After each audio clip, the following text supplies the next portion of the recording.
This is another critical network within the third switch area, known as the uncertainty network. The term uncertainty refers to something that is inherently unpredictable or not certain. Nowadays, we find ourselves in a constant state of uncertainty, more so than ever before, with wars, pandemics, financial crises, and so on. As a result, uncertainty has become a prominent topic of discussion.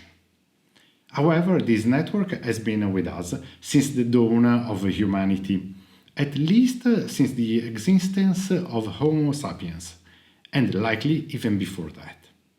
So, what has changed? Today, uncertainty is a hot topic because it has become a more pressing issue, but in reality, life has always been uncertain. We spend our lives trying to reduce degrees of uncertainty. Weather forecasts, to gain more control over the weather, retirement plans, and financial investments to ensure future survival. And in the short term, some people prefer a steady paycheck even if the job is not fulfilling, because it feels less stressful and more secure. These are all examples that show how humans have always grappled with a daily uncertainty, which is an intrinsic part of life. This has always been the case, even for animals. An animal knows it has food today, it hunts tomorrow, but there's no guarantee it will find food. Because uncertainty is ever present, we have developed systems to cope with these states. The brain areas involved in this network, as shown in gray, include the prefrontal cortex, the pre-supplementary motor area, pre-SMA, the ventromedial and orbitofrontal areas, the well-known amygdala, and the anterior cingulate cortex, ACC. What is important to understand about this network? The key takeaway is that our brain, our uncertainty network, organizes itself around three main pillars, which are highlighted by the three green labels. This network evaluates these aspects. 1. The current state. This refers to what is happening right now. It's similar to the function of the salience network, but operates differently. It asks questions like, what is happening? How are things going now? Who am I? What is the meaning of my life? What is my role? This involves a broader and more cross-sectional focus than the salience network. 2. The ideal state. Located on the right side of the diagram, this refers to the ideal state, how I want to be or how I want things to go. It's about my desires. For example, I might imagine that in 5 years I'll be wealthy, living in a beautiful place, married or not, etc. 3. The predicted state, positioned between the current and ideal states. This is the intermediate state, representing what I realistically think might happen. Maybe I won't be living in the Seychelles, but I might vacation there frequently. I won't be rich, but I might earn a bit more money, and so on. This framework reflects how our brain actually works. There are models in both clinical psychology and personal development that suggest something similar. Identify a goal, assesses the differences from the starting point, and develop intermediate steps to reach it. These models have intuitively grasped what happens within us. The added value of studying this through neuroscience is that we have identified critical details and factors that require our attention. One crucial aspect to consider when accurately evaluating the current state, who you are, your true worth, your role, and so on, is the central role played by the sensory interoceptive areas. To effectively assess this, it is essential to employ techniques like neurohacking and reboot, or even something as simple as rational perception facilitated by sitting down, taking a deep breath, and reflecting on where you are and what you are doing. Another important detail to consider is that most people base their understanding of the current state, especially regarding themselves and their circumstances, on outdated information and awareness formed in the past and never updated. Often, adults still hold onto self-images and assessments of their capabilities that were defined during childhood or adolescence and have never been revised to reflect new experiences and feedback received over time. Engaging in a thorough process of self-perception, objectively assessing who you are and what you're worth, can be extremely valuable. Practical approaches, such as perceptive work in front of a mirror, can be particularly effective. To perform many of the exercises discussed in this masterclass, you might consider making a couple of additions to your study or office. If you don't already have one, you will definitely need a treatment table, like those used by physiotherapists, or a portable massage table, or a sufficiently wide and thick yoga mat that is comfortable. Another useful purchase, as we've mentioned, is a full-length mirror, which is essential for working on one's perception and how you see yourself. You can use photos taken with your phone. However, the small screen size doesn't allow for a realistic and complete perception. This doesn't mean that photos and videos aren't useful. They certainly can be, but they should be used for other purposes. For instance, we might review a video of a birthday party together, not so much to relive the event, but rather to observe behavioral, emotional, and physical aspects.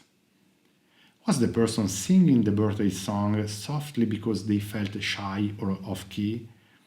Did they get excited or shy away when asked to join a game?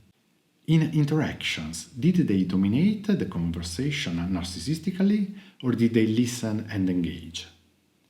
When they spoke, were others bored?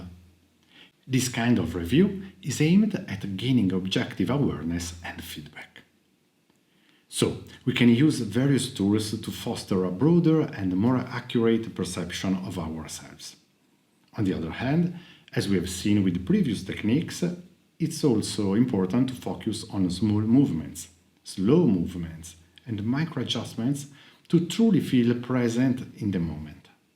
Whether it's noticing if your chest is open, if your shoulders are broad, or if you feel energy in your legs or body overall. When it comes to the ideal state, where we want to go or who we want to become, we can make several interesting interventions. A common issue is that many people set their ideal state or desire as something that has already been compromised, something that has already made concessions to reality. However, the ideal state should be a dream, a desire without limits. Otherwise, it loses its motivational power. If you are going to dream, dream big. It's perfectly fine for the ideal state to be realistically unattainable.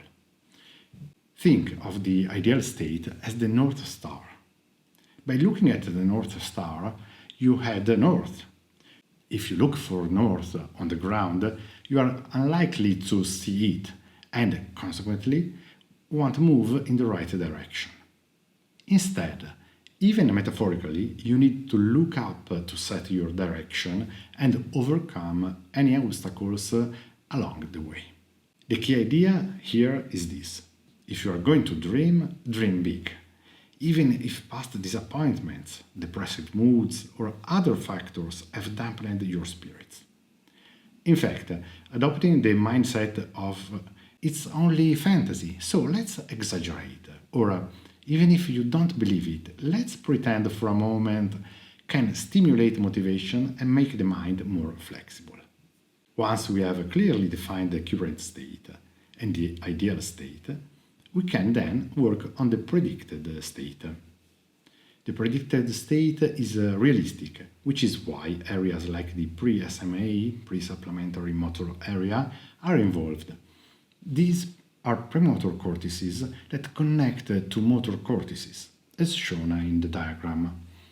These cortices are involved because, being a realistic state, they trigger behaviors that help us adapt to the external environment and enable us to implement specific actions to move forward.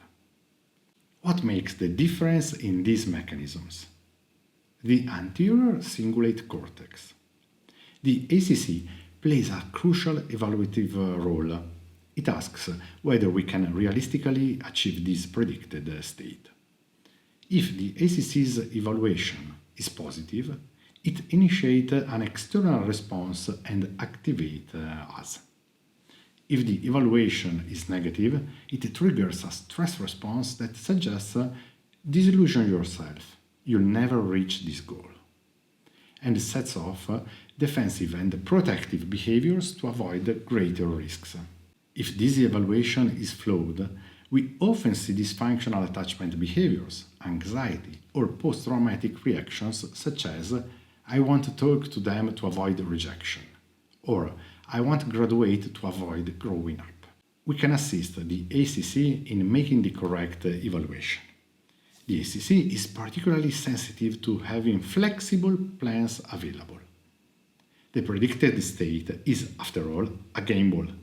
It's realistic, but we can never be certain it will come to pass. To reduce this uncertainty and maximize the chances of success, the ACC, like a good manager, knows that it's better to have flexible action and development plans. One way to do this is by having more than one plan and knowing in which scenario to choose one over the other. For example, having only one plan without flexibility might be like saying, this year I'm going on vacation to Japan.